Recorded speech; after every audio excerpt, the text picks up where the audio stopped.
We've all heard the expression healthy, wealthy, and wise. And I'm going to talk a little about that today.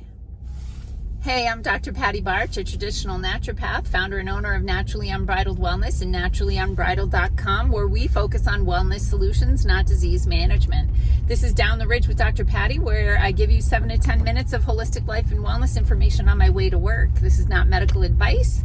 This is for entertainment purposes only. It's not even true. Don't listen to me. Okay, so let's talk about healthy, wealthy, and wise. Healthy. Well, first of all, I started thinking about this as this, healthy, wealthy, and wise as it relates to the country. Okay? So, healthy? Hell no. We are the most unhealthy, civilized nation in the world. We consume I think it's we consume 80% of the pharmaceuticals with 5% of the population. I don't have those numbers right, but it's that dramatic, right? It's we eat pills they're going out of style. Oh, and of course we do other methods of getting those things into our bodies as well. Anyway, that'll be the thing. That'll be the snapshot that Facebook puts. Look out, kitty. Don't do that. That'll be the thing that Facebook puts on my little snapshot because they hate me. So healthy, no, not healthy. Wealthy, hell no. Did you know that, what do they call it? The United States debt. Oh my gosh, I can't remember the what it's called. But anyway, when you do the math on the deficit, I forget what, there's a name for it. When you do the math of how much in debt the United States is, your personal part of that, my personal part of that, and every human in the United States, it comes out to $100,000. It's actually a little over $100,000 per person in debt. So whatever debt you have now, add $100,000 to that, right? It's crazy. And the third part, wise, I think if we were wise, we would be healthy and wealthy. So I think that's a hell no also.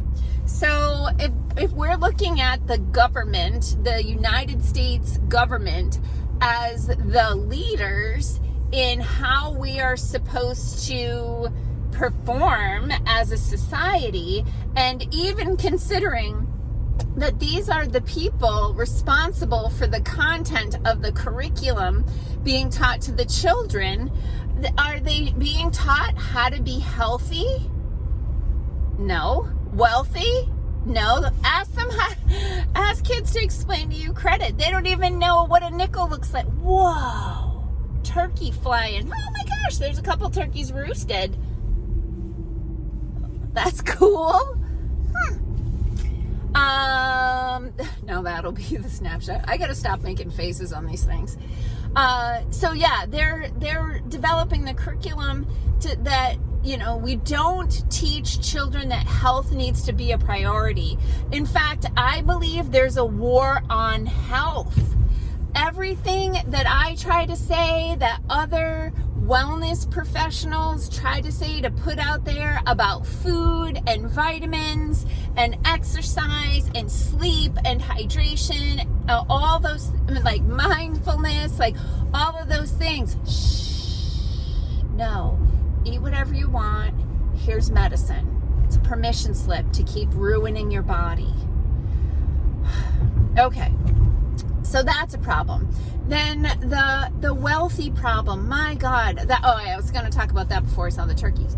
Yeah. So years ago, when I was a little kid, we got lunch money, right? We packed, my mom packed a lunch, a brown bag lunch, or my little Underdog lunch box, or my Scooby-Doo lunch box, or whatever, and my Donnie and Marie lunch box. Or we got money, we got cash money to pay for our lunch. And you had to learn what each coin was worth, even though the nickel was bigger, it was worth less than the dime, right? That was kind of a mind meld right there. And the penny's bigger than the dime, and that's worth less.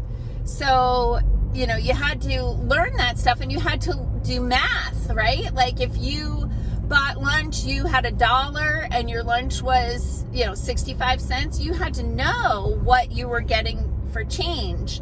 But kids now for lunches, they just have an account. It's all imaginary. So, the kid goes to the lunch, maybe they show their student ID or just tell them, tell the cashier or whatever their name, and it just comes off of their account. So there's no concept of money. And this if you pay cash at the drive-thru, right? Because they screw up your change all the time.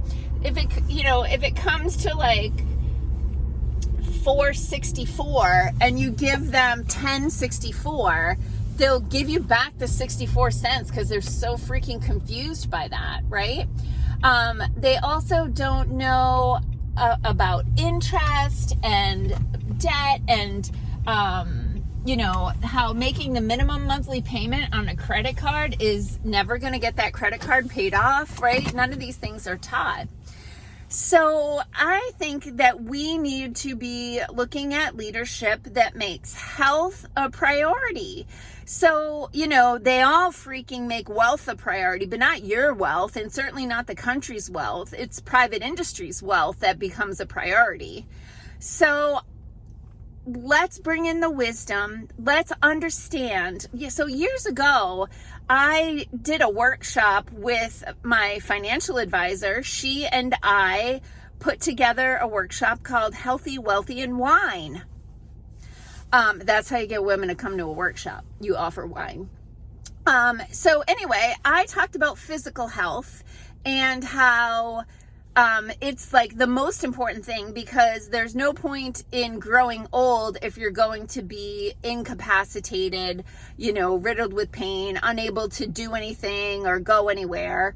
And she talked about financial health, because if you're going to live to be 100, you got to be able to afford to eat and, heat your house and all the things. So we need to really shift our priorities from convenience because our society has become so focused on convenience that we are sabotaging health for sure. It is so bad, the state of health in this country, and it's only getting worse. If you need to go see a specialist at the hospital now, it is at least a month, sometimes over a year, to get an appointment with a specialist, depending on what the specialty is. Like I said the other day, I have a client who hasn't been able to breathe for 4 months, and he's still got to wait another month or so before he can get in to pulmonology, right? People with all kinds of symptoms that can't get into a specialist because people get sicker and sicker and sicker and sicker. So my challenge to you is pick something to start doing every day to start getting your body healthier. I have gotten back on my treadmill at least half an hour every day, just walking at a good clip on my treadmill. It's a good use of my time in the morning. I'll put on a podcast or some kind of show on streaming show that I'm interested in, so that I can be learning something, but also be moving my body, getting my heart rate up, increasing my mitochondria that creates energy for the body. So my challenge is pick one thing that you're going to start doing every single day for your health, your physical health, and then pick something that you can start doing for your financial health. And even if it's just making your coffee at home instead of buying a $4 coffee at the drive-thru where they're going to screw up your change. Okay? So peace out, peeps. Have a healthy, wealthy day.